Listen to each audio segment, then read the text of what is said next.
Kita melihat pelaksanaan donor darah yang dilaksanakan di RSUD Siti Fatimah Az-Zahra Provinsi Sumatera Selatan. Kita akan berbincang dengan Sekretaris Dinas Kesehatan Provinsi Sumatera Selatan.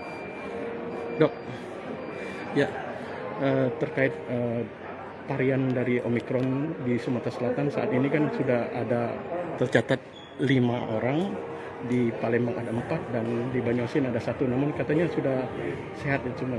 Bagaimana update-nya sekarang ini, Pak? Ya, update-nya masih itu sementara yang baru diberitakan tadi lah, yang 5 orang itu.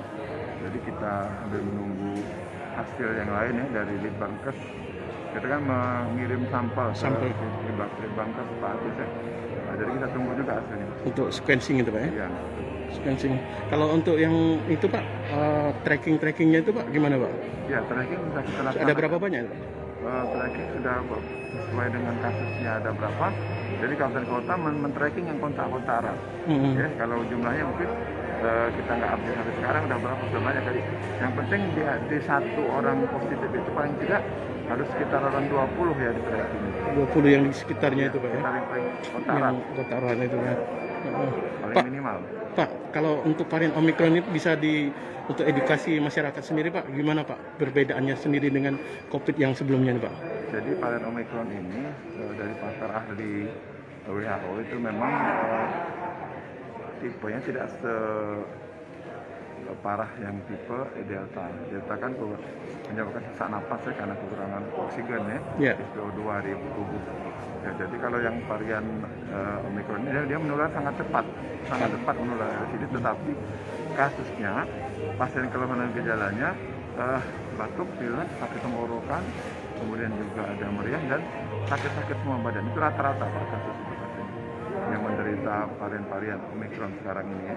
Rata-rata begitu kasusnya. Tingkat bahayanya sendiri, Pak, dengan COVID yang sebelumnya gimana, Pak?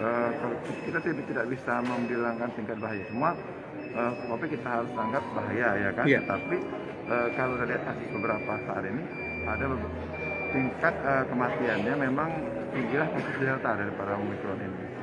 Ya, tetapi jangan kita anggap tidak ada ini ya, tidak bahaya. Semua kita anggap bahaya dan kita harus prokes dan juga tetap jaga jarak dan juga tetap kita laksanakan vaksin untuk herd immunity kita dan jaga kesehatan tubuh ya dengan gizi yang seimbang dan sebagainya. Jadi varian Omikron ini memang tidak separah varian Delta, tetapi jangan kita anggap tidak separah karena untuk orang-orang yang komorbid bisa menjadi parah ya kan. Iya, bawaan ya. Kena COVID Omikron ataupun Delta atau tipe yang lain. Iya. Ya. Pak, ini kan kaitannya juga dengan musim pancaroba ini, Pak. Ya. Masyarakat kan agak susah, Pak, membedakan. Saya ini lagi sakit, apakah ini kena varian Omikron juga, apakah ini hanya penyakit biasa yang seperti biasa ini, Pak? Ya. Gimana untuk membedakannya dan apa tindakan yang langsung kita lakukan, Pak, ketika mengalami batuk, pilek, demam seperti Pak Trisman pernah bilang? Kalau memang untuk kita mengetahui varian Omikron atau COVID itu bukan, kita yang penting Bapak Ibu sekalian yang mendengarkan wawancara saya ini, saya minta kepada Bapak Ibu semua bila menderita batuk, pilek dan demam di era pancaroba ini istirahat dan juga memakan vitamin, obat-obatan yang sesuai dengan kasus keluhannya dan juga gizi yang cukup. Jangan kontak dengan orang sementara istirahat, kecuali kalau ibu memang sudah ada kontak erat wajib diperiksa. Obat yang tadi, Pak, yang bisa direkomendasikan apa, Pak? Apa paracetamol, apa vitamin C1000 yang bilang-bilang orang ini, Pak? Batuk pilek ya obat batuk pilek. Batuk pilek ya. Kalau dia demam, obat demam. Kemudian juga kalau dia ada itu terutama vitamin. Istirahat yang cukup, jaga prokes, jangan kontak dengan orang. Ya.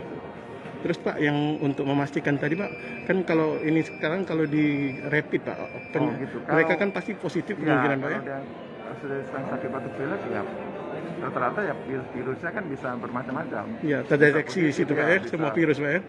Makanya di PCR yang mau, tetapi yang di PCR kan yang kontak erat. Iya. Gitu, Pak ya. Oke, Pak, itu Pak Dr. Trisna Warman, terima kasih bincang-bincangnya kita pagi ini. Terima kasih, Pak. Ya. Assalamualaikum. Waalaikumsalam.